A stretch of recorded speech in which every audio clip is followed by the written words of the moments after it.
कौनैन की सबसे बड़ी नेमत हमें अता फरमा दी और कुरान पाक के अंदर ऐलान फरमा दिया कि लक़द मन्नल्लाहु अलल मुमिनीना इज़ बअस फ़ीहिम रसूला। ईमान वालों, तुम पर बहुत बड़ा एहसान कर दिया कि तुम्हें अपनी वो नेमत अता फरमा दी जो हर आलम की रौनक बनकर आई।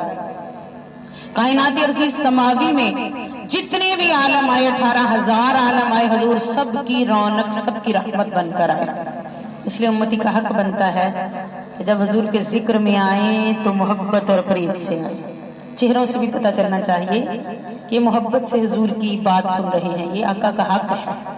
मोहब्बत से जुबानों पर तराने भी होने चाहिए जिक्र मुस्तफा के, और चेहरों पर तबस्सुम भी होना चाहिए हजूर के हसीन जिक्र से। दिल भी मसरूर हो और आपके चेहरों पर भी रौनक हो और दिलों में भी बरकत हो। अल्हम्दुलिल्लाह, अल्लाह तबारक तआला ने हमें वो नेमत अता फरमाई जिसके अता फरमाने पर एहसान जताया। हालांकि नेमतें तो उसने बेशुमार दे रखी हैं। कायनात में देखें, अपने वजूद में देखें, अपने घर में देखें, पूरी कायनात में कितनी नेमतें। एक लम्हे के लिए भी ये फजा, ये हवा जिसमें हम सांस ले रहे हैं, एक लम्हे के लिए भी रुक जाए तो फिर देखो हाल। कोरोना का पीरियड तो आपके सामने गुजरा है ना, लिहाजा उसकी हर हर नेमत बहुत कीमती। लेकिन फरमाया जो नबी मुहतरम तुम्हें दिया वो कुल कायनात से कीमती। सारी कायनात को एक तरफ रखो और मेरे मुस्तफा को एक तरफ रखो तो मेरे मुस्तफा की शान उससे भी ऊंची है। इसलिए फरमाया कुल बिफद्लिल्लाहि व बिरहमतिही फबिज़ालिका फलयफ़रहू हुवा खैरुम मिम्मा यजमऊन। कि जब अल्लाह का कोई फजल या रहमत मिले तो उसके मिलने पर खूब खुशियां मनाया करो। अब खुशियां मनाने में तरद्दुद भी होता है, तकल्लुफ भी होता है, कुछ खर्चा भी होता है। ये साथ ही वजाहत फरमा दी हुवा खैरुम मिम्मा यजमऊन। जो बचा बचा के रखते हो बेहतर है कि उसके आने की, फजल और रहमत के मिलने की खुशी में सर्फ कर दो। तो रब का वादा आम है कि आम किसी काम पर खर्च करोगे तो दे दुनिया 70 आखिर मिलेगा, और अगर इस जिक्र पर, इस खुशी पर खर्च करोगे तो अल्लाह तबारक तआला रहमतों बरकतों के दरिया बहा देगा। और आजमा के देख ले, जिन पर ये फजल है, जिन पर ये रहमत है, तो करम की बात है, फजल की बात है। अल्हम्दुलिल्लाह, दूर क्यों जाए, बहुत सारी आंखों ने भी बहुत सारी मिसालें देखी हैं। बहुत साल पहले की बात है, मेरी शादी से भी पहले की बात है, तकरीबन 20 साल की। ये हमारे एक साथी थे रिचकोट के अंदर, और वो अभी मेरे ज़हन में आ गई बात कि जब हजूर का सदका मिलता है तो वारे में आरे हो जाते हैं। वो सादा से घर वाले थे, उन्होंने दरखास्त किया कर कि बाजी आप हमें टाइम दें, हमने अपने घर में महफिल करवानी है।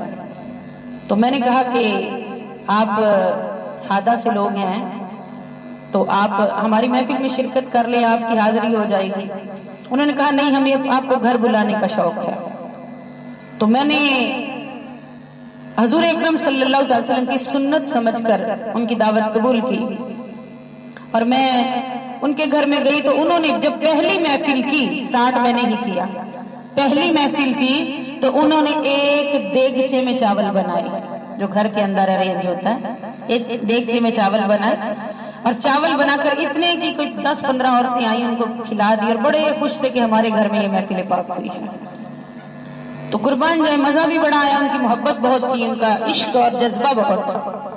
तो जब उनके पहली महफिल हुई, अगला साल आया, तो मैंने खुद उनसे कहा कि आपके घर में किस दिन महफिल करनी है। यानी इतना लुत्फ आया उन 10-12 बंदों में। क्यों सोना मेरा देखना नहीं, गोरियां ते कालियां, मुकदमा चाहिए जो भी सीने ना लालियां। वो तो कौसर का मालिक है, उसके सामने क्या मालो जर की बात करते। फरमाने लगे कि जब उसके बाद अगला साल आया, मैंने खुद उनको डेट दी और ऐसे हुआ कि हर 14 रबीउल अव्वल को उनका साल पहले ही मिलाद का टाइम दे दिया।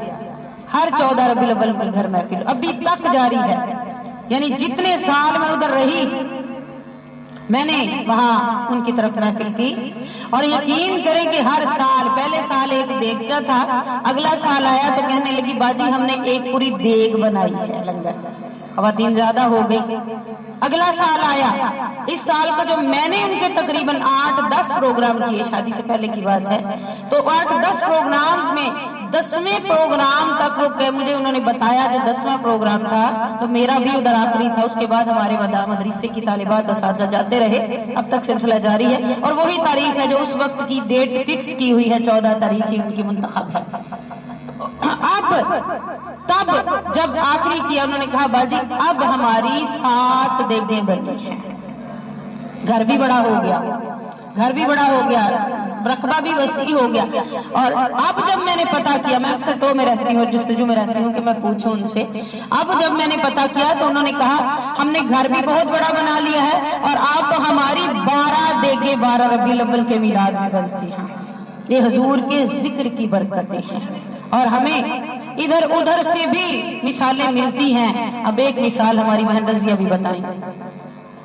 میں نے 1 کلو سے شروع کیا تھا، میں نے 1 کلو چاول پکائے اور اپنے محلے کی 10-12 عورتوں کو بلایا، اور پھر میں نے خود ہی نعتیں پڑھی اور خود ہی پھر میں نے صورتیں وغیرہ پڑھی، تو پیارے نبی کا میلاد منایا۔ پھر اس سے اگلی دفعہ میں نے 4-5 کلو چاول بنائے، پھر اس سے اگلی دفعہ میں نے 2 دیشی بنائے 8-8 کلو کے، پھر اس سے بڑھتا ہی گیا۔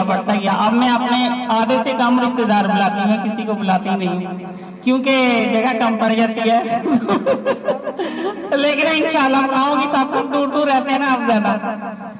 الحمدللہ 2 گھر ہیں اور پھر بھی ان کی جگہ کم پڑ گئی، اتنا بڑا میلاد ہو گیا الحمدللہ۔ یہ برکت نہیں ہے تو اور کیا ہے۔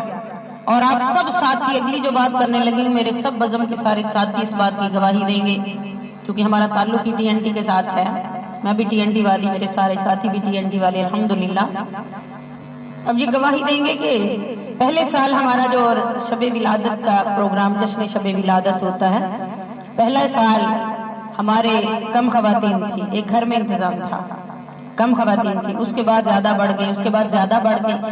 ہال کا پچھلے سال ایک کونا خالی تھا، اب یاد کریں جو پچھلا کونا تھا، ایک کونا خالی تھا۔